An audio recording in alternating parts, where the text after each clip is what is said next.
Hello guys, कैसे हैं आप सभी। आज हम स्टार्ट करने जा रहे हैं एक न्यू सीरीज़, वो भी ल्यूसेंट की सीरीज़ जो हर एग्ज़ाम्स के लिए हमें यहाँ पे इम्पॉर्टेंट होती है। तो हम यहाँ स्टार्ट करेंगे एंशिएंट इंडिया। एंशिएंट इंडिया हमारा जो है वो पहला टॉपिक रहेगा।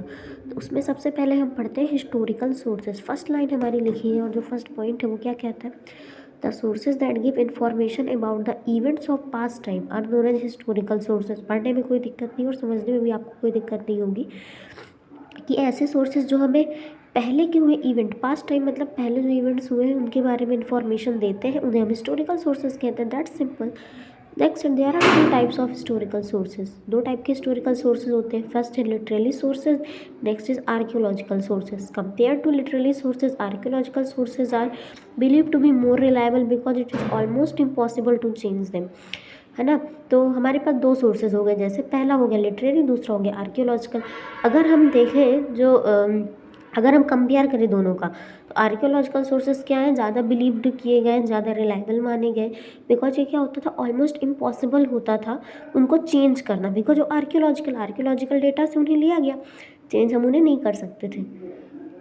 That's why as historical evidence the archaeological source take precedence over the literary source। इसीलिए आर्कियोलॉजिकल सोर्स जो है आगे बढ़ते रहे और लिटरेली सोर्स जो है वो थोड़ा सा उसके अकॉर्डिंग थोड़ा सा कम रहे। The archaeological source are more important to the study of ancient India. अगर हम एंशिएंट इंडिया की बात करें तो आर्कियोलॉजिकल सोर्स जो है वो मोर इम्पॉर्टेंट है। किससे मोर इम्पॉर्टेंट है? लिटरेली सोर्सेज से। फर्स्ट हम क्या देखेंगे, literally sources. Literally sources are divided into two categories, indigenous and foreign. First we will study about indigenous sources. Indigenous sources are divided into two categories, religious and secular. Under religious text Brahmanic, Hindu text, Buddhist text and Jain text. तीन type के Hindu, Buddhist and Jain text किसके अंदर included है? Indigenous text के और indigenous resource के अंदर। Under secular text, अगर सेकुलर की बात करें तो semi historical text, biographical text are included. Next है हिंदू टेक्स्ट, या इसी को हम बोल देते हैं Brahmanic text. Under Brahmanic Hindu text Shruti and Smriti text are included. आपको दो चीज़ें ज़रूर याद रखनी है, जब भी ब्राह्मणिक की बात हो, जब भी हिंदू की बात हो, आपको क्या याद आना चाहिए दिमाग में? श्रुति एंड स्मृति। दो टेक्स्ट इसमें हमारे इंक्लूडेड है हिंदू टेक्स्ट में। बात करते हैं श्रुति की टेक्स्ट की। संहितास और वेदास, ब्राह्मणास, आरंकास एंड उपनिषद। श्रुति टेक्स्ट के अंदर हमारे कितने आ गए? संहितास आ गया, वेदास आ गया, ब्राह्मणास आ गया, आरंकास आ गया एंड उपनिषद आ गया। नेक्स्ट है स्मृति टेक्स्ट, वेदंगास और सूत्राज। स्मृतिज इपिक में वही रामायण महाभारत आप लोग जानते ही हैं, एंड पुराण्स। देयर आर 4 संहितास और वेदास। अगर हम संहितास और वेदास की बात करें तो वो क्या है, हमारे 4 हैं। ऋग्वेद, यजुर्वेद, सामवेद एंड अथर्ववेद। ये क्या है, हमारे 4 हो गए। चारों वेदों के बारे में तो आपने सुना ही होगा, ऋग्वेद, यजुर्वेद, सामवेद एंड अथर्ववेद। अगर हम आगे जाएंगे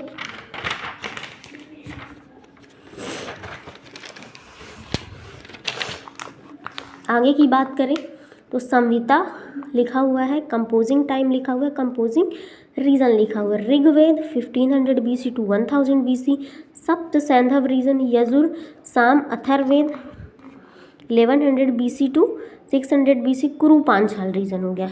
Vedas throw more light on religious, social and economic life and less light on political life. Simply समझ रहे हो आप लोग कि वेदास जो होते हैं वो रिलीजियस, सोशल और इकोनॉमिक 3 चीज़ों पे ज़्यादा ध्यान देते हैं, पॉलिटिकल पे कम देते हैं, है ना। From point of view of history, Rigveda and Atharvaveda है more importance than Yajurveda and Samaveda. History में ऋग्वेद और अथर्ववेद को ज़्यादा इंपॉर्टेंस दी गई है। किन दोनों से? यजुर्वेद से और सामवेद से। The composing time of Brahmanas is 1000 BC to 600 BC। जो कंपोजिंग टाइम हुआ किसका? ब्राह्मणास का, 1000 से लेकर 600 BC तक हुआ। Shatapatha Brahmana throws light on Gandhara, Salya, Kekaya, ETC of north west region and Kuru Panchala, Kosala, Videha state of east region of India. इन सब चीज़ों को क्या किया गया? ज़्यादा इंपॉर्टेंस दिया गया। अब आते हैं आर्यनकास के बारे में। आर्यनकास का जो कंपोजिंग टाइम हुआ वो 1000 से 600 BC हुआ। ब्राह्मणास का भी सेम था, है ना। फिर है द कंपोजिंग टाइम। उपनिषद की बात करें तो उसका 1000 से 500 BC था। The best learning of Upanishad is Paravidya, spiritual learning. यहाँ पे आपको मीनिंग पूछ सकता है कि पाराविद्या की क्या मीनिंग है? That's the spiritual learning. The aim of life is merging the individual soul into world soul which is known as Para Vidya. पर विद्या की डेफिनेशन याद रखना है। जो एम होता है लाइफ का इंडिविजुअल सोल को वर्ड सोल में मर्ज करने का, उसको बोलते हैं Para Vidya. The combined study of Brahmanas and Upanishad provide historical information from king Parikshit to king Bimbisara. अगर हम ब्राह्मणास को पढ़ेंगे, उपनिषद को पढ़ेंगे, तो किसके बारे में हमें जानकारी मिलेगी? किंग परीक्षित से लेके किंग बिंबिसार, वहाँ से राजाओं से लेके उस राजाओं तक हमें जानकारी सारी मिलेंगी। The composing time of Vedangas is 600 BC to 200 AD। जो वेदांग का कंपोजिंग टाइम है वो 600 BC से 200 AD है। The Vedangas throw light on ancient Indian history, civilization and culture. अगर हम वेदांगास को पढ़ेंगे तो हमें किसके बारे में इन्फॉर्मेशन मिलेगी?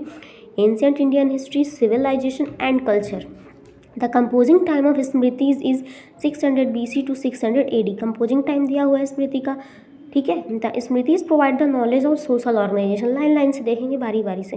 जो स्मृति है वो क्या प्रोवाइड करती है? सोशल ऑर्गेनाइजेशन के बारे में नॉलेज, उसकी थ्योरीज, कस्टम किंग्स के बारे में, कस्टम्स के बारे में, जो रूल्स होते हैं उनके बारे में, किंग्स राइट्स एंड ड्यूटीज़, उस टाइम पे किंग के क्या अधिकार होते थे, उनकी क्या ड्यूटीज़ होती थी, इसके बारे में, kings relation with their subjects.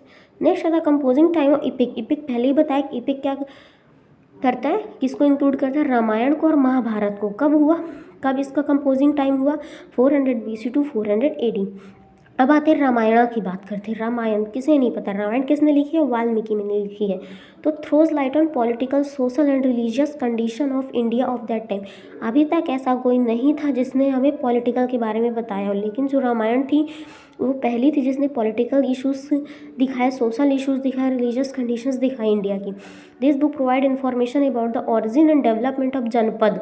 इसके बारे में बताया, जनपद के बारे में। Beside it mentions Yavanas and Shakas. Yavanas और शाकाज के बारे में पहली बार किसमें डिस्कस किया गया? रामायण में।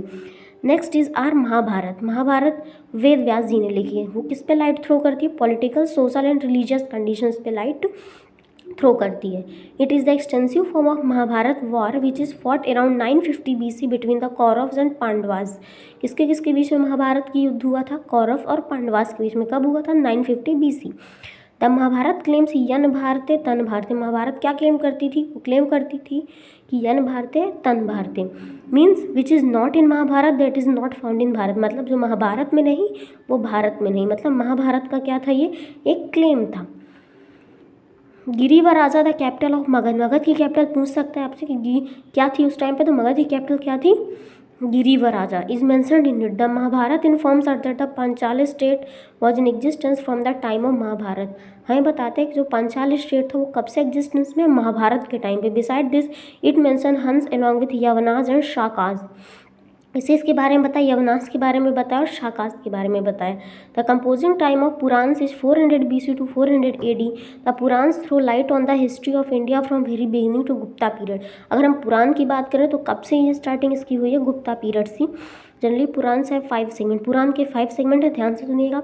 सर्गा मतलब creation of the universe, pratisarga recreation, vamsha genealogy of the god and sages, manvantara epochs of Manu and vamshanucharitam narratives of ancient dynasties in which only vamshanucharitam is important from point of view of history. इतने 5 लिखे गए, सबसे इंपॉर्टेंट क्या है? वंशनुचरितम।